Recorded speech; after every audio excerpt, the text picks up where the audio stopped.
On a sunny Wednesday afternoon in downtown Rochester, life was about to take an unexpected turn that would shake the foundations of trust between law enforcement and the community they served. 9-year-old Angel Thompson sat on the steps of Miller Public Library, her dark curly hair tied neatly with purple ribbons that matched her backpack. She was waiting for her best friend to join her for their weekly study session, completely unaware of the storm that was about to unfold. The library had always been Angel's sanctuary. As the daughter of Police Captain Patricia Thompson, she'd grown up understanding the importance of following rules and being responsible. Today was no different. She'd finished her classes at Roosevelt Elementary, texted her mom about her whereabouts, and settled down with her math homework while waiting. But sometimes, even doing everything right isn't enough to prevent misunderstanding and prejudice from creeping in. 2 patrol officers, Officers Reynolds and Chen, had received a call about suspicious activity near the library. The caller had reported seeing a young person loitering and possibly casing the area. What they failed to mention was that this suspicious person was simply a little girl in her school uniform, doing her homework. As the officers approached, Angel looked up from her textbook, her innocent smile quickly fading as she noticed their stern expressions. She'd been raised around police officers her whole life. They were like extended family to her. But these officers were unfamiliar, and something about their approach made her stomach knot with anxiety. "What are you doing here?" Officer Reynolds demanded, his voice carrying an edge that made Angel flinch. She tried to explain about waiting for her friend, about her homework, about her mother knowing exactly where she was. But with each word, the officers seemed to grow more suspicious rather than less. "Stand up, please," Officer Chen instructed, while Reynolds radioed in about their interaction with a possible juvenile delinquent. Angel's hands trembled as she gathered her books, her mother's lessons about staying calm around law enforcement battling with her rising fear. The situation escalated quickly. Despite Angel's cooperative behavior and clear explanations, the officers decided to detain her.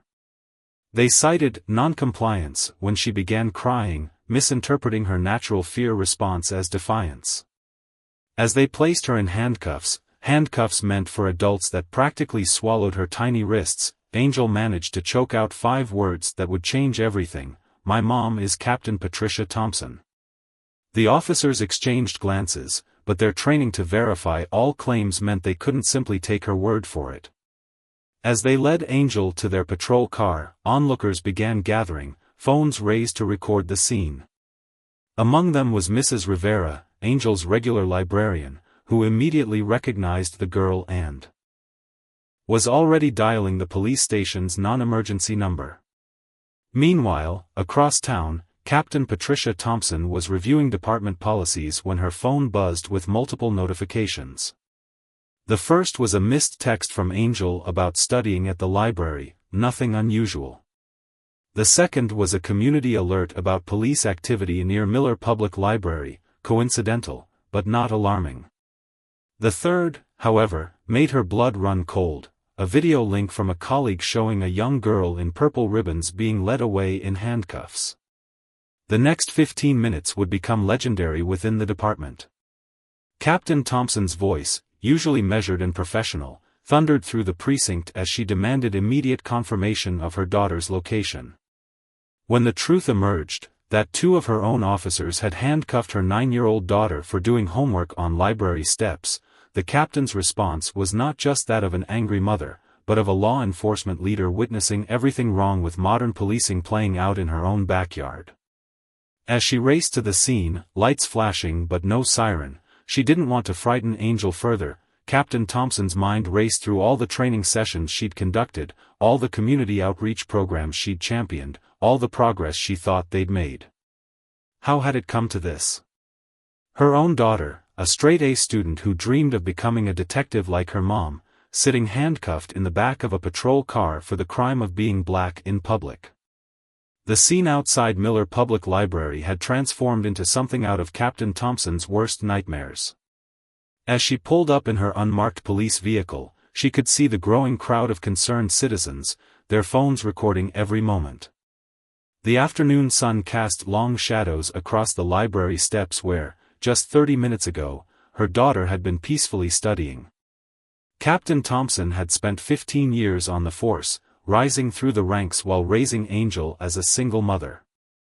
She'd faced countless challenging situations, but nothing had prepared her for seeing her baby girl in the back of a patrol car. As she stepped out of her vehicle, she straightened her uniform jacket, a habit born from years of service, but her usual composed demeanor was cracking. "Captain on scene," someone called out, and Officers Reynolds and Chen snapped to attention.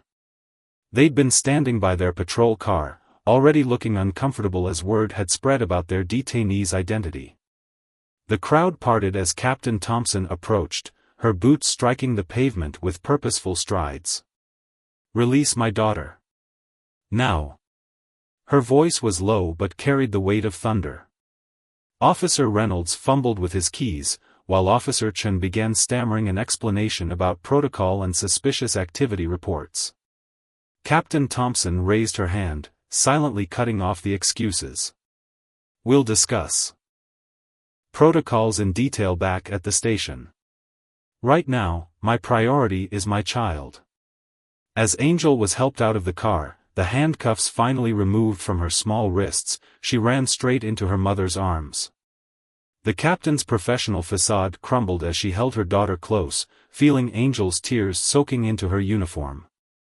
The crowd watched in silence as this powerful woman in uniform transformed into simply a mother comforting her frightened child.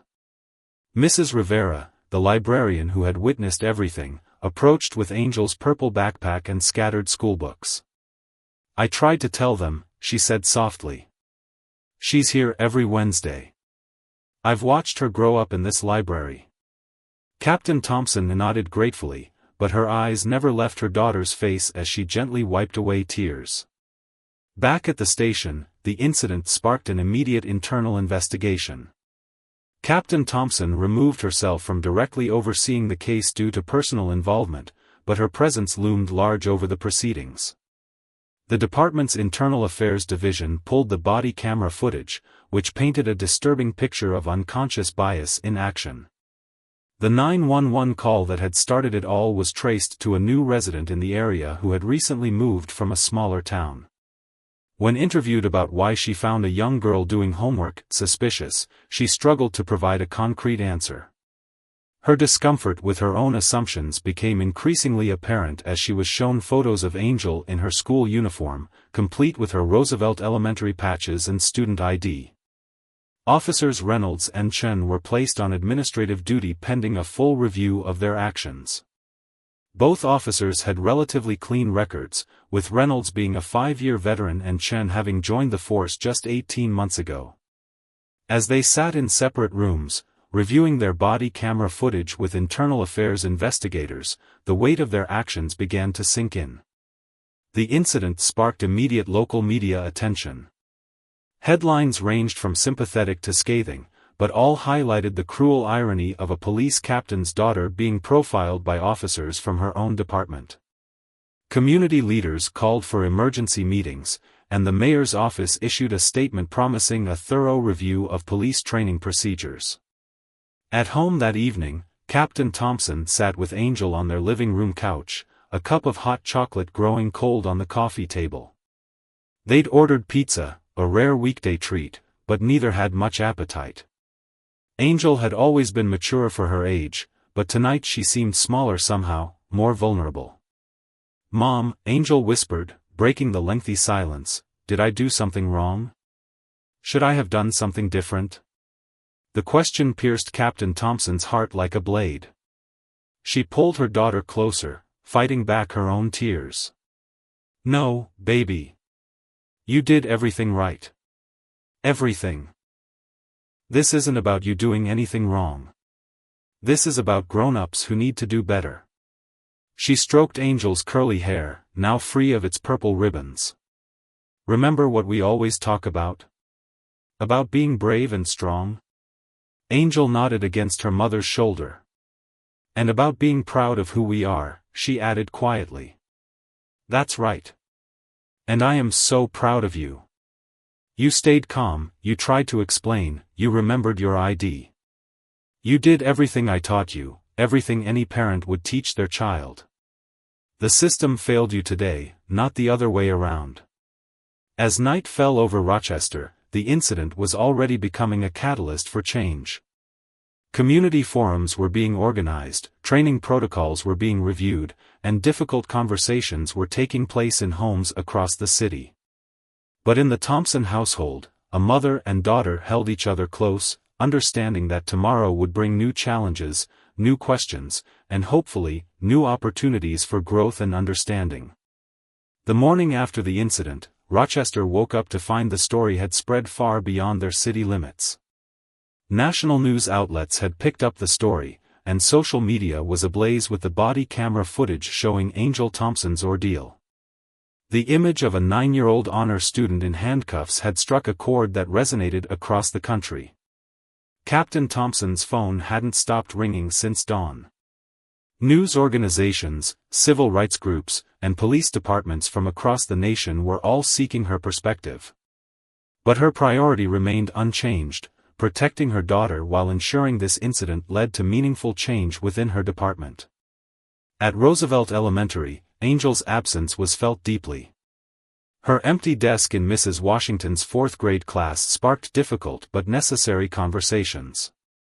The school principal, Dr. Carter, had called an emergency assembly to address the situation and provide support for students who might be feeling anxious or confused about what had happened to their classmate. Sometimes, Dr. Carter explained to the gathered students, unfair things happen that we don't understand. But what matters is how we respond, how we support each other, and how we work together to make things better. The children listened intently, many of them friends who had studied alongside Angel in the library over the years. Back at the police station, the internal investigation was moving at unprecedented speed. The body camera footage revealed several critical moments that had been missed in the initial reports. Officer Reynolds could be heard making assumptions about Angel's presence before even approaching her, while Officer Chen's body language showed clear discomfort with the situation but a reluctance to challenge her senior partner. The 911 caller, a woman named Mrs. Baker, had come forward voluntarily to make a public apology. In a tearful interview with local news, she revealed her own biases that she hadn't even realized she carried. "I've always thought of myself as a good person," she explained, her voice shaking. "But watching that footage, seeing what I set in motion with that call, I have to face the fact that I judged that little girl for no reason other than how she looked." The police union representatives found themselves in an unusual position. Typically quick to defend officers' actions, they now had to navigate a situation where the victim was the daughter of one of their most respected commanders. The union president, Lieutenant Rodriguez, issued a carefully worded statement acknowledging the need for additional training while also emphasizing the importance of officer safety protocols. Community leaders weren't satisfied with cautious statements and promises of review. Reverend Jackson from the First Baptist Church, who had known Angel since she was a toddler, organized a community meeting at the church. The usually spacious sanctuary was packed to capacity, with people standing in the aisles and spilling out onto the steps outside. "We're not here to point fingers," Reverend Jackson began, his deep voice carrying to every corner of the room. "We're here to find solutions. When a child can't feel safe doing her homework at our public library, that's not just a police issue, that's a community issue." The meeting brought forward dozens of similar stories from other parents and children. A pattern emerged of small daily indignities and assumptions that had gone unreported or unaddressed. But this time was different. This time, the victim was the daughter of someone who could force the system to listen. Captain Thompson attended the meeting not in her uniform but in civilian clothes, holding Angel's hand. When she stood to speak, the room fell silent. "My position in the department gave this incident attention," she acknowledged, her voice steady but emotional. "But every child deserves the same protection, the same respect, and the same presumption of innocence that should have been given to my daughter." The meeting produced concrete action items. A civilian review board would be established to examine police interactions with minors. The department would implement new training protocols focusing on implicit bias and de-escalation techniques. Community members would be invited to participate in police training sessions to share their experiences and perspectives. Meanwhile, Officers Reynolds and Chen were facing their own reckonings. The internal investigation had revealed that this wasn't the first time they had stopped young people of color without clear cause, though previous incidents hadn't escalated to the point of handcuffs. Their body camera footage from the past 6 months was under review, revealing a pattern of behavior that had gone unchecked. Angel's story had become a turning point, but the emotional toll continued. That evening, as she helped her mother prepare dinner, she asked a question that stopped Captain Thompson in her tracks. "Mom, if this happens again, will it be different because now they know I'm your daughter? What about my friends who don't have police captain moms?" The question hung in the air, highlighting the complex intersection of privilege, power, and justice that even a 9-year-old could understand. Captain Thompson turned off the stove and sat down with her daughter, knowing this conversation was more important than dinner. "That's exactly why we're working so hard to make changes," she explained. "Because protection shouldn't depend on who your parents are or what they do for a living. It should be the same for everyone." As they talked, news alerts continued to pop up on Captain Thompson's phone. The story had reached the governor's office, and there were calls for statewide reform in police training and community relations. What had started as a terrible afternoon at the library was growing into something larger, a catalyst for change that could potentially protect other children from similar experiences. A week after the incident, the Rochester Police Department was undergoing its most significant transformation in decades. The hallways buzzed with activity as officers attended mandatory sensitivity training sessions, while community leaders filtered in and out of meetings with the police chief and city officials. The changes weren't just procedural, there was a palpable shift in the atmosphere. Captain Thompson had taken a few days off to be with Angel, but now she was back, throwing herself into the reform efforts with renewed purpose. Her office had become the unofficial headquarters for the department's transformation. Pinned to her walls were draft proposals for new training programs, community outreach initiatives, and protocols for interactions with minors. The morning started with a department-wide briefing that felt different from any before. Officers filled the conference room, many stealing glances at the empty seats where Officers Reynolds and Chen would normally sit. The two officers remained on administrative duty, their futures with the department uncertain as the investigation continued. "We've all seen the footage," Chief Wallace began, his usually commanding voice softened by emotion. "We've all read the reports. But today, I want us to look beyond the policies and procedures. I want us to see the human cost of our actions, or inactions." He gestured to Captain Thompson, inviting her to take the floor. She stood slowly, wearing her full uniform but somehow looking more vulnerable than anyone had ever seen her. "My daughter asked me something the other night," she began, her voice steady but charged with purpose. "She asked me why she needed to learn to be brave just to exist in her own neighborhood. As officers, as parents, as human beings, how do we answer that?" The room fell silent. In the back, a veteran officer wiped away tears. Another reached for his phone, looking at a photo of his own children. The message was clear: this wasn't just about police work anymore. This was about their community, their families, their future. Meanwhile, across town at Roosevelt Elementary, Angel was experiencing her own kind of change. Her return to school had been met with a mixture of concern and curiosity from her classmates. But rather than shrinking from the attention, she had found her voice. With support from her teachers and school counselor, she had started sharing her story in a way that was helping other students understand complex issues through a child's eyes. During morning assembly, Angel stood before her schoolmates, her purple ribbons back in her hair, and spoke about her experience. "I was scared," she admitted, her voice small but clear in the quiet auditorium. "But being scared doesn't mean you're doing anything wrong. Sometimes grown-ups make mistakes too, and it's okay to say that. The school had implemented its own changes.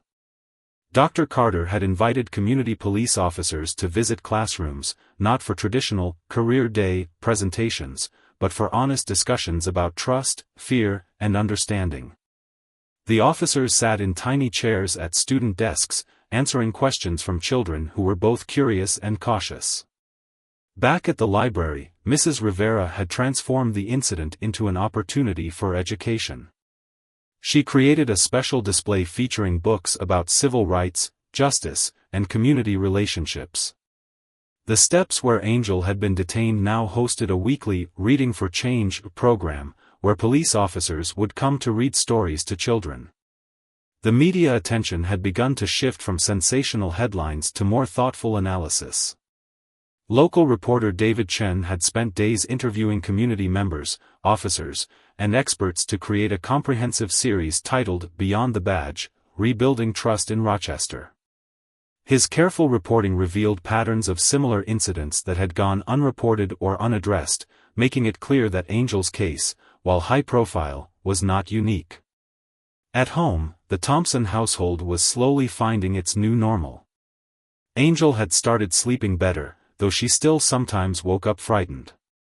Captain Thompson had begun keeping a journal of their experiences, understanding that their story could help drive change beyond their own community. One evening, as they sat on their front porch enjoying the spring weather, a patrol car drove slowly past their house. Angel tensed momentarily, but then relaxed as she recognized Officer Lee, one of the department's community liaison officers. Officer Lee waved, and Angel waved back, a small gesture that represented hard-won progress. "Mom," Angel said, watching the patrol car disappear around the corner, "I think I still want to be a police officer when I grow up. But a different kind, the kind that makes sure nothing like this happens to other kids." Captain Thompson hugged her daughter close, marveling at her resilience. The incident had shaken their world, but it hadn't broken their spirit. Instead, it had awakened something stronger, a determination to turn their personal pain into positive change. The reforms at the department were beginning to show concrete results. New protocols required officers to contact supervisors before any interaction with minors. Body camera footage was now reviewed weekly by a panel that included community members. Training sessions incorporated real-world scenarios and uncomfortable discussions about bias and assumption. But perhaps the most significant change was in the daily interactions between officers and the community. There was a new awareness, a pause for reflection before action, a recognition that every encounter had the potential to either build or break trust. The incident with Angel had stripped away the comfortable illusion that bias couldn't exist within their ranks, forcing everyone to confront uncomfortable truths about themselves and their assumptions. 2 weeks after the incident, Rochester had become an unexpected focal point for national discussions about police reform and community relations. News vans still dotted the streets around the police department, but the story had evolved from its initial shock value into something more meaningful, a case study in how communities could turn crisis into opportunity. The governor's office had taken notice of Rochester's rapid response to the incident. What started as a local department's soul-searching had sparked a statewide initiative. Representatives from police departments across the state were arriving daily to observe Rochester's new training programs and community engagement efforts. Captain Thompson found herself in an unexpected position, not just as a police officer or a mother, but as a bridge between two worlds that desperately needed to understand each other better. She had been invited to speak at a national law enforcement conference, but her most important work was happening right at home. One morning, she received an email that made her pause. It was from Officer Chen, who had been one of the officers involved in Angel's detention. The message was simple but profound: "Your daughter's story changed me. I always thought I was one of the good ones, that I couldn't be part of the problem. Now I understand that's not enough, we have to actively be part of the solution." The email prompted Captain Thompson to review the body camera footage again, this time not as an angry mother or a police captain, but as someone trying to understand how good people could make such harmful decisions. She noticed things she'd missed before: Officer Chen's hesitation, the moments where intervention could have changed everything, the subtle ways that training and culture had shaped their responses. At Roosevelt Elementary, Angel's influence continued to grow in unexpected ways. Her classmates had started a student club called Kids for Change, with Angel serving as their reluctant but increasingly confident leader. The club's first project was creating a guide for other kids about their rights and responsibilities when interacting with law enforcement. Dr. Carter, the school principal, had embraced the opportunity to turn this incident into a teaching moment. He worked with education specialists to develop age-appropriate materials about civic responsibility, civil rights, and the importance of speaking up against injustice. Other schools in the district were now requesting these materials, recognizing the need to address these issues with their own students. The library had become a symbol of transformation. Mrs. Rivera, working with community leaders and police representatives, had established a new program called Safe Spaces, Open Hearts.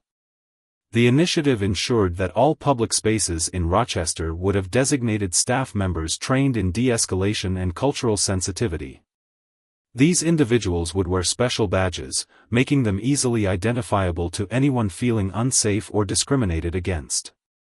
One afternoon, Angel returned to the library steps for the first time since the incident. She was accompanied by her mother, Mrs. Rivera, and a local documentary filmmaker who had been following their story. As she sat down with her homework, just as she had that fateful day, a police car pulled up. Angel's heart raced for a moment, but this time was different. Officer Lee stepped out, along with several children from the department's new youth outreach program. They were there for a scheduled reading session, part of the ongoing efforts to rebuild trust between law enforcement and the community's youngest members.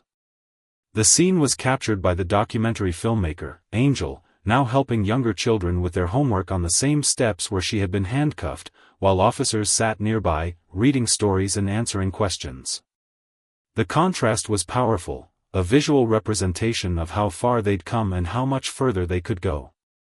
Meanwhile, the department's internal investigation had reached its conclusions. Officers Reynolds and Chen had been required to complete extensive retraining and community service hours. Officer Reynolds had initially resisted, defending his actions as by the book, but the experience of working directly with community youth programs had gradually opened his eyes to the impact of his assumptions and biases. The Civilian Review Board, established in response to the incident, was proving to be more than just a symbolic gesture. Comprised of community leaders, civil rights attorneys, and retired law enforcement officials, the board had already reviewed dozens of past cases involving minors. Their findings were leading to substantive changes in department policies and procedures. Captain Thompson's role had evolved as well.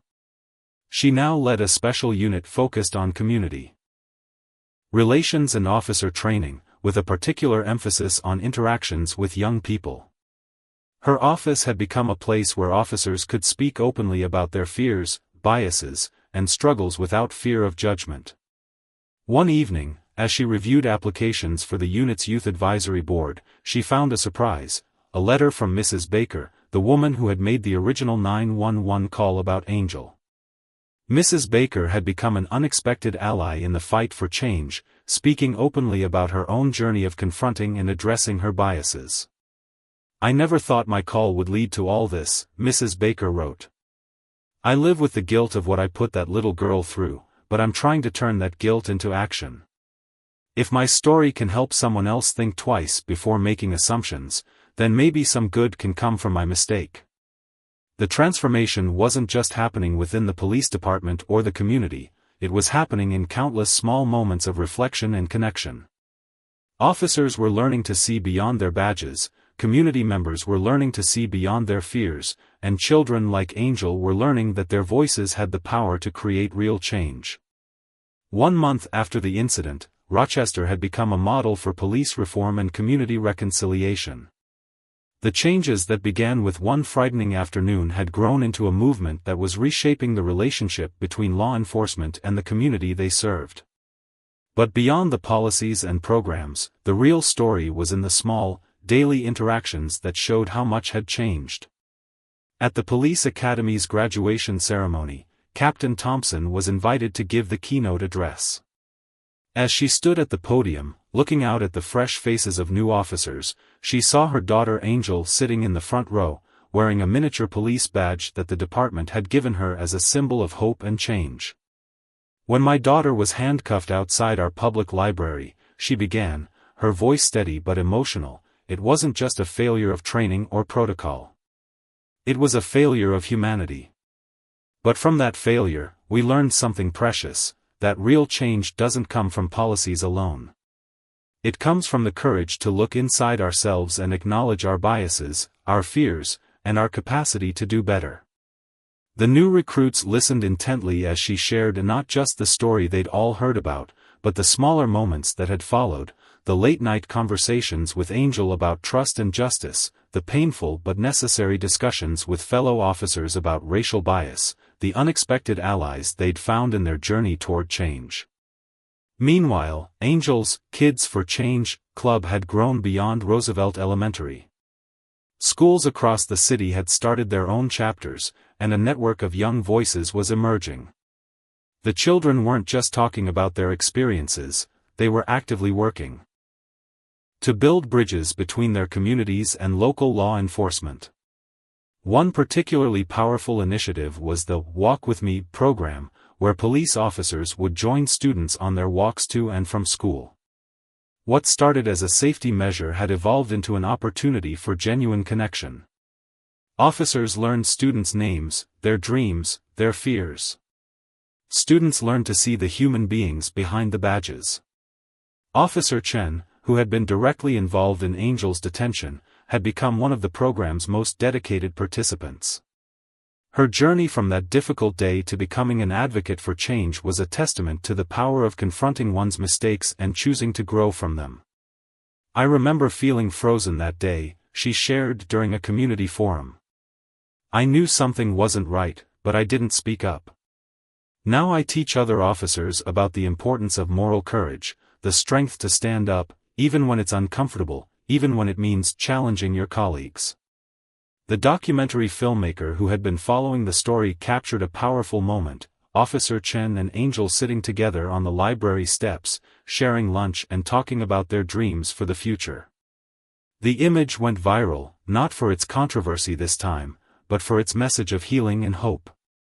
Mrs. Baker, whose 911 call had set everything in motion, had become an unexpected champion for change. She started a neighborhood watch program with a difference, focused not on reporting suspicious activity, but on building connections between neighbors. Her first action was to organize a block party where residents and local police officers could meet and talk in a relaxed setting. "I used to think safety meant keeping people out," she explained to a group of neighbors. "Now I understand that real safety comes from letting people in, into our communities, into our conversations, and into our hearts." The library, once the scene of trauma, had been transformed into a symbol of community healing. The steps where Angel had been handcuffed now hosted regular, story circle sessions, where community members of all ages shared their experiences with law enforcement, both positive and negative. These stories were being recorded and used in police training sessions, putting human faces and voices to the statistics and policies. Captain Thompson and Angel had started their own tradition. Every Wednesday afternoon, just like before, they would spend time at the library. But now they were rarely alone. Other parents and children would join them, turning homework time into an opportunity for community building. Police officers would stop by, not to patrol or monitor, but to participate and learn. The incident had also sparked changes in how the department handled internal investigations. The review of Officers Reynolds and Chen's past interactions had led to a broader audit of police encounters with minors. The findings were sobering. But instead of burying them, the department chose transparency, publishing the results and their planned reforms. Officer Reynolds, who had initially been defensive about his actions, had undergone a profound transformation. After completing his retraining and community service, he requested a transfer to the Youth Services Division. His first project was developing guidelines for officers on how to approach and communicate with young people in a way that maintained safety while preserving dignity. "I have a daughter too," he revealed during a training session. "The day after the incident with Angel, my daughter asked me if I was one of the bad police officers she'd heard about. That question changed everything for me. I realized that every child we interact with is somebody's angel." The City Council had taken notice of Rochester's transformation. They approved funding for a new initiative called Community First Policing, which would implement many of the lessons learned from Angel's incident. The program emphasized prevention over reaction, communication over confrontation, and understanding over assumption. One of the most significant changes was in how the department handled calls about suspicious activity. New protocols required dispatchers to ask specific questions about what made the behavior suspicious, and officers were trained to approach such calls with a mindset of assistance rather than confrontation. The change was evident in a recent incident where a caller reported suspicious teenagers in a park. Instead of immediately responding with authority, the responding officers approached the teens with open questions and genuine interest. It turned out the young people were practicing a dance routine for a community talent show. The officers ended up staying to watch their practice and even offered to help promote the event. 6 weeks after the incident, Rochester's transformation had caught the attention of police departments and community leaders nationwide. What began as a local crisis had evolved into a blueprint for change, with delegations from cities across the country arriving to study what the media had dubbed the Rochester model. The governor had invited Captain Thompson and Angel to the state capitol to share their story and discuss the implementation of similar reforms statewide.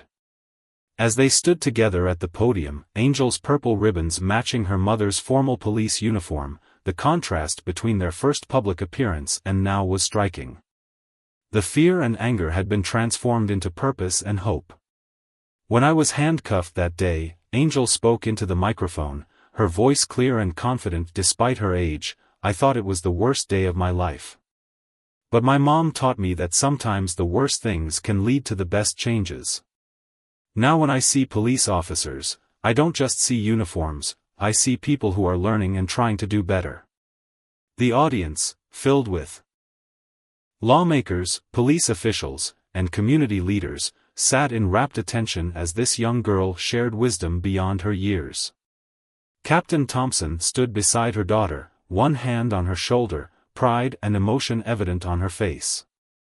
Back in Rochester, the changes continued to ripple through the community in unexpected ways. The local high school had introduced a new curriculum component focused on civic engagement and community relations, using the incident as a case study in how individual actions could spark systemic change. The documentary about Angel's story was nearing completion, but it had evolved far beyond its original scope. What started as a story about one incident had become a chronicle of community transformation. The filmmaker had captured countless small moments that illustrated the bigger change: officers playing basketball with neighborhood kids, community members attending police training sessions, and former adversaries working together on new initiatives.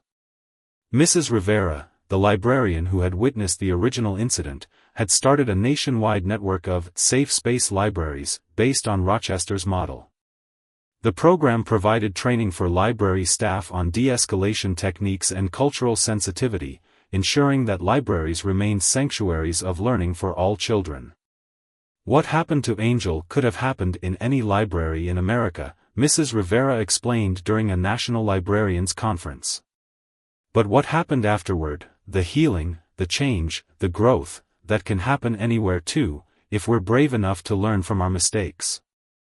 Officer Chen had been invited to police academies around the country to share her experience and the lessons she'd learned.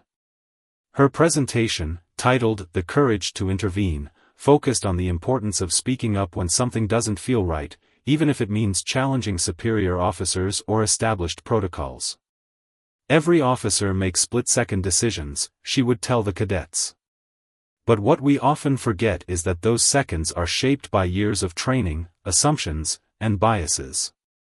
It's not enough to make the right decision in the moment, we have to prepare ourselves to make the right decision long before that moment arrives. The Civilian Review Board had become a model for other cities looking to establish similar oversight mechanisms. Their approach, which emphasized collaboration over confrontation, had proven effective in building trust between the police department and the community. They had reviewed over 100 cases involving interactions with minors, leading to policy changes that were already showing positive results. One of the most significant changes was in how the department handled recruitment and training. The community first approach now began at the very beginning of an officer's career. Potential recruits spent time working with community organizations before even entering the academy, ensuring they understood the people they would be serving. Angel's Kids for Change Club had inspired a national movement. Schools across the country were establishing similar programs, creating a network of young voices advocating for better understanding between law enforcement and their communities. The club's guide for youth police interactions had been translated into multiple languages and was being distributed nationwide. During a particularly moving session of the Story Circle at the library, a young officer shared how Angel's story had influenced his decision to join the force. "I was in college when I saw the news about what happened here," he explained. "But what really caught my attention was what happened afterward, how this community turned pain into progress. That's when I knew I wanted to be part of the solution." Captain Thompson had been working on a comprehensive manual documenting Rochester's transformation, not just the policies and procedures, but the human elements that made them effective. The manual included personal stories, lessons learned, and practical guidelines for implementing similar changes in other departments. "Real change isn't just about new rules," she wrote in the introduction.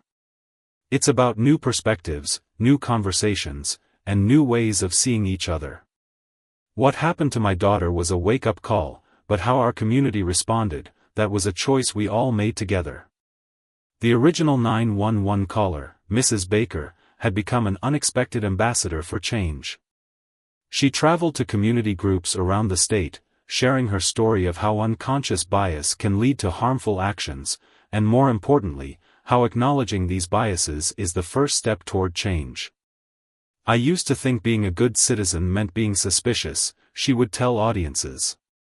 "Now I know it means being connected, being understanding, and being willing to question our own assumptions. Sometimes the biggest threat to our community isn't the stranger on the street, it's the fear in our own hearts." The transformation wasn't just happening in official policies and programs, it was evident in the small, daily interactions that made up community life. Officers were getting out of their patrol cars more often, engaging with residents on a personal level. Community members were more likely to approach officers with questions or concerns, seeing them as partners rather than adversaries. 2 months after the incident that changed Rochester forever, the city gathered for a special ceremony in front of the Miller Public Library. The same steps where Angel Thompson had once sat in handcuffs were now decorated with flowers and ribbons. A new plaque was being unveiled, not to commemorate the painful incident, but to celebrate the transformation it had inspired. Angel, still wearing her signature purple ribbons, stood beside her mother as city officials, community leaders, and hundreds of residents gathered for the occasion. The plaque read, "From this spot, a community learned that change begins with understanding. Dedicated to all the children who remind us to be better than we are." Captain Thompson, looking at her daughter who seemed to have grown years wiser in just 2 months, remembered the night after the incident when Angel had cried herself to sleep. Now, that same girl stood tall, her presence a testament to the resilience of the human spirit and the power of turning pain into purpose. "When I first became a police officer," Captain Thompson addressed the crowd, "I thought my job was to protect the community. What I've learned through all of this is that true protection comes from being part of the community. Every child in Rochester is my child. Every parent's fear is my fear. Every hope for a better future is my hope. The documentary about Rochester's transformation was premiering that evening at the city's main theater. The filmmaker had captured something remarkable, not just the big moments of change, but the countless small interactions that showed how a community could heal itself through understanding and commitment to change. Officer Reynolds, who had been one of the officers involved in Angel's detention, had asked to speak at the ceremony. His journey from defensive resistance to genuine understanding had become a powerful part of the story. As he approached the podium, he removed his police cap and spoke not as an officer, but as a changed person. 2 months ago, I thought I was just following procedure, he admitted, his voice thick with emotion. But procedures without humanity are just words on paper. Angel didn't just teach me about being a better police officer, she taught me about being a better human being.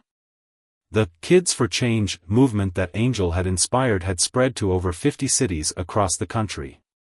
Young people were leading discussions about community policing, organizing workshops on rights and responsibilities, and building bridges between law enforcement and their neighborhoods. Angel's simple question, "Why do I need to be brave just to exist?" had become a rallying cry for change. Mrs. Rivera, who had witnessed the original incident, had developed a national training program for libraries and other public spaces. Safe Spaces, Open Hearts, was now being implemented in communities across America, ensuring that what happened to Angel would never happen to another child simply trying to study. The Rochester Police Department had become a model for reform, hosting training sessions for departments from across the country. The community-first approach had led to a measurable decrease in confrontational interactions, especially with young people. Officers were now trained not just in law enforcement, but in community building. Angel's weekly study sessions at the library had evolved into something beautiful. What was once a solitary activity now drew dozens of children and their parents. Police officers would stop by, not to patrol, but to help with homework or simply chat. The library steps had been transformed from a place of trauma to a symbol of community connection. Mrs. Baker, whose 911 call had started it all, had become an unexpected agent of change. She now led workshops on conscious community building, helping people understand how their unconscious biases could affect others. Her honest acknowledgement of her mistakes had opened the door for others to examine their own assumptions. The Civilian Review Board, established in the wake of the incident, had reviewed hundreds of cases and implemented changes that were making a real difference. Their work had shown that oversight didn't have to be adversarial, it could be collaborative, focused on improvement rather than punishment. As the ceremony drew to a close, Angel stepped up to the microphone. The crowd fell silent, ready to hear from the young girl whose experience had catalyzed so much change. She looked out at the faces, police officers, teachers, parents, children, all united in their commitment to building a better community. "Sometimes people ask me if I'm still scared," she began, her voice clear and strong. "The truth is, I'm not scared anymore. Not because what happened to me wasn't scary, but because I've seen how many people want to make things better. Change isn't just about new rules or training. It's about seeing each other as human beings first." The documentary screening that evening showed the full arc of Rochester's transformation. From the painful footage of Angel in handcuffs to scenes of community members working together to create change, it told a story not just of reform, but of redemption and hope. The film ended with a powerful scene, Angel and Captain Thompson walking up the library steps together, joined by other children, parents, and officers. As they reached the top, Angel turned to the camera with a smile that spoke of wisdom beyond her years. "My mom always says that being brave isn't about not being scared," she said in the closing scene. "It's about doing what's right even when you are scared. But maybe someday, if we all work together, kids won't have to be brave just to be themselves." As the credits rolled, there wasn't a dry eye in the theater. The audience understood that they had witnessed something rare and precious, a moment when a community chose to learn from its mistakes rather than defend them, to grow rather than retreat, to come together rather than fall apart. The story of Angel Thompson and the Rochester Police Department had become more than just a cautionary tale about bias and assumption. It had become a blueprint for how communities could transform crisis into opportunity, pain into progress, and fear into hope. The changes that began on those library steps would continue to ripple outward, touching lives far beyond Rochester's borders, reminding everyone that real change begins with the courage to see each other's humanity.